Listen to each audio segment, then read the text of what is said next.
In our journey so far, we've seen the stories and even explained a little the power of the Onryos. Of course, to our eyes these vengeful spirits are evil that can destroy everybody's life in one way or the other, and most of the times there is no escape. Their hate, their power and desire for vengeance is eternal.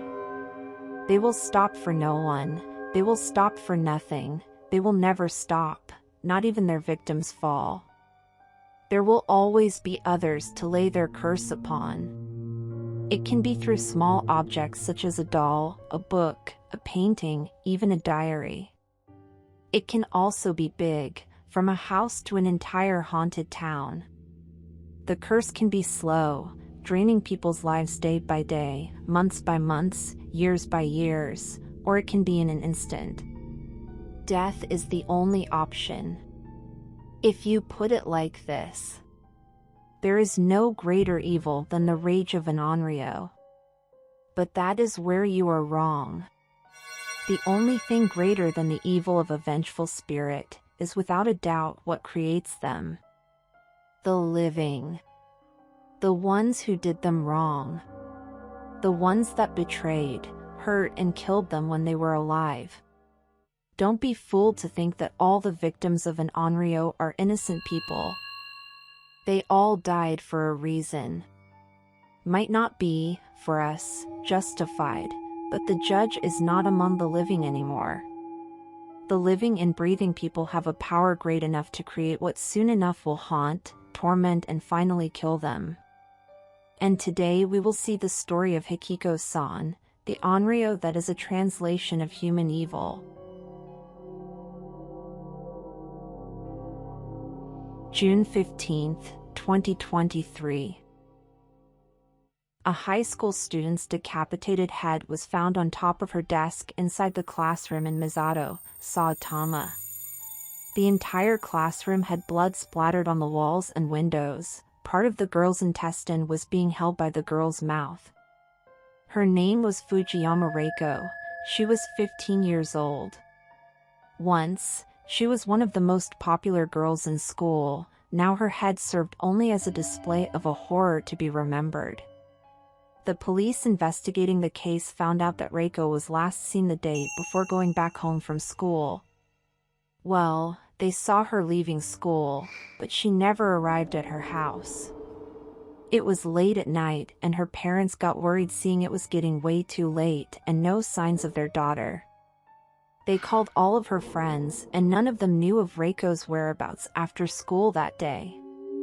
Not only all the students and friends were shocked and saddened by the horrific event, but the entire country, as it was reported on all the news of Japan.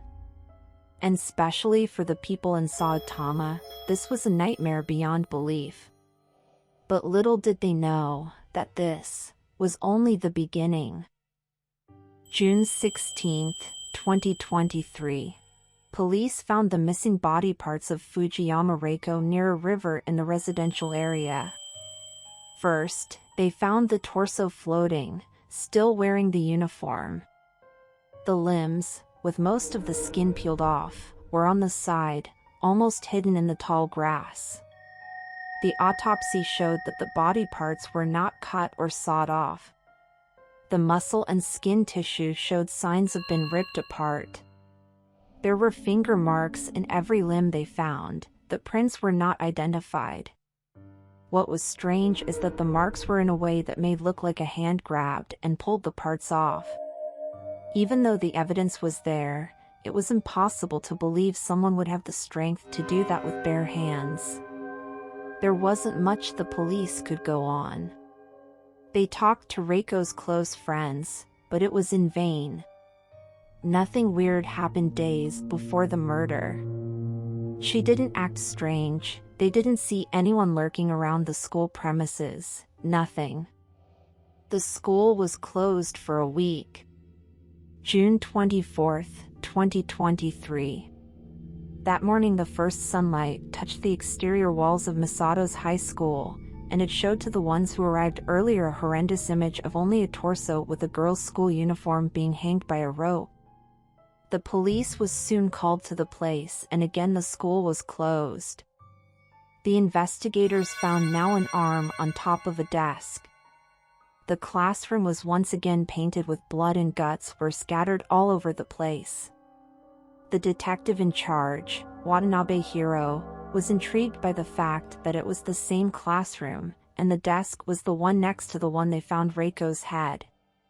In a bathroom stall, shoved in the toilet seat, there were the head, legs and arm of a girl named Ayanami Sakura, also 15.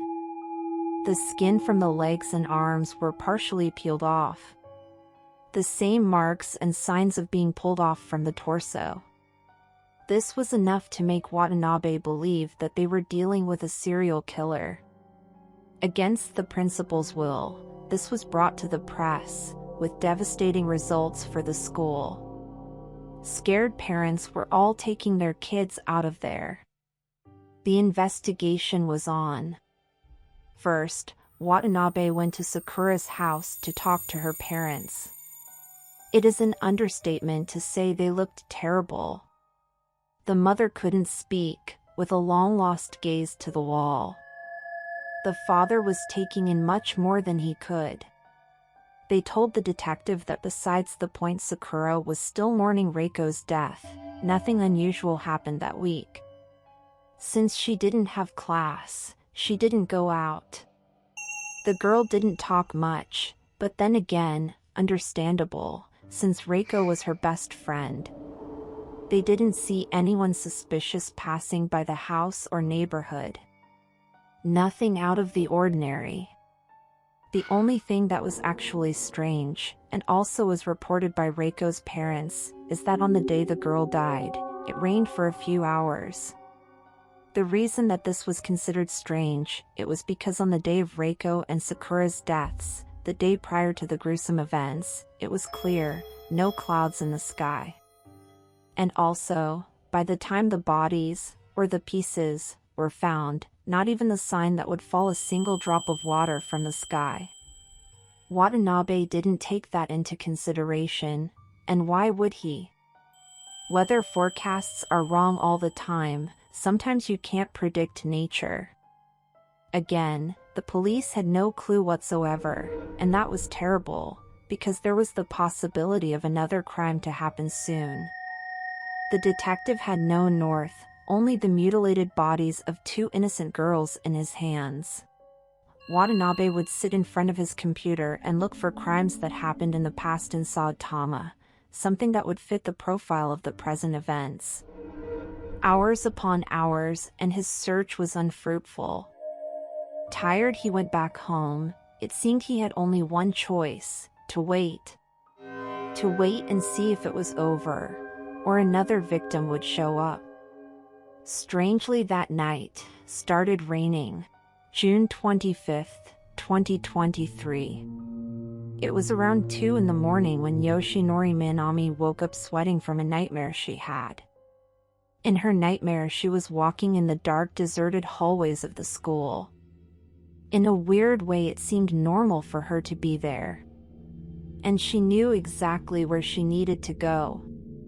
Her steps echoed around. Outside the windows it was pitch black, no moon, or clouds or stars to be seen. It was like there was no existence outside the school walls. Manami stopped in front of a classroom door. As she entered, all the desks were neatly aligned as it should be.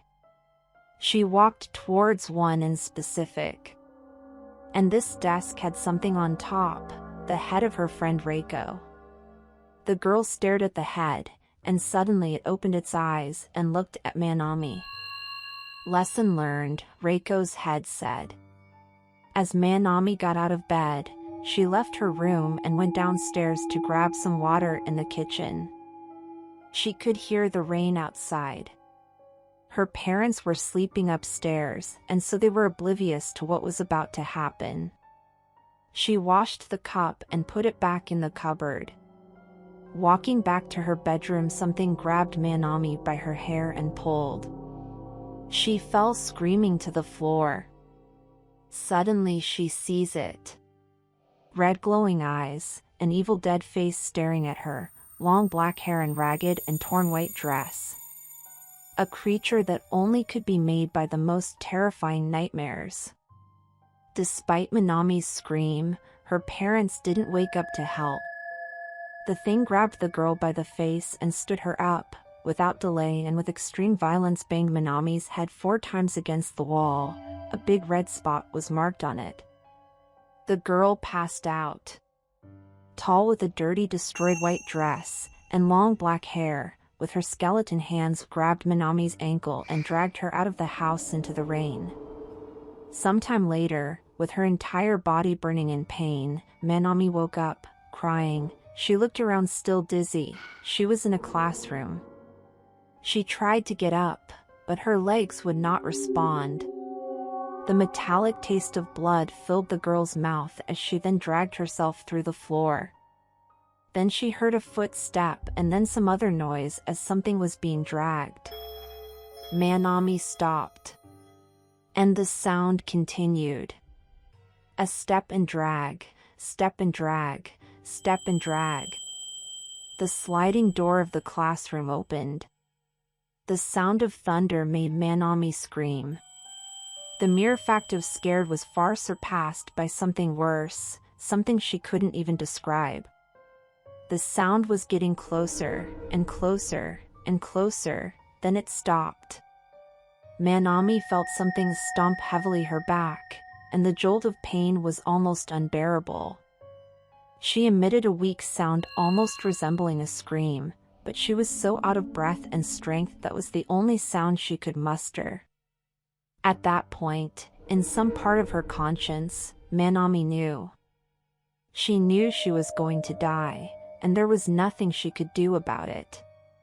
Stomped in the back again and blood spilled out the girl's mouth. A hand grabbed her head and pulled back once. It was enough for Minami feel terror for one last time, because on the second pull, her head separated from her body. Early in the morning, the police surrounded Minami's house. It was around 6 when the mother, who came down to prepare breakfast, saw her daughter's head on the kitchen sink. Later, they found the remains of the girl scattered in different parts of the school. A sense of heaviness aired throughout Saitama. The pressure on the police was extreme. Something had to be done. 3 murders, from the same school, the same classroom, all girls. Extreme measures had to be taken. Everybody related to the school, including the teachers and other students, were suspects. The broad approach was due to the fact that the only clues they had was the bodies themselves, nothing else. No fingerprints, no DNAs, nothing. One thing, Detective Hiro was certain: the girls were close friends and the killer targeted them on purpose, meaning the killer knew them.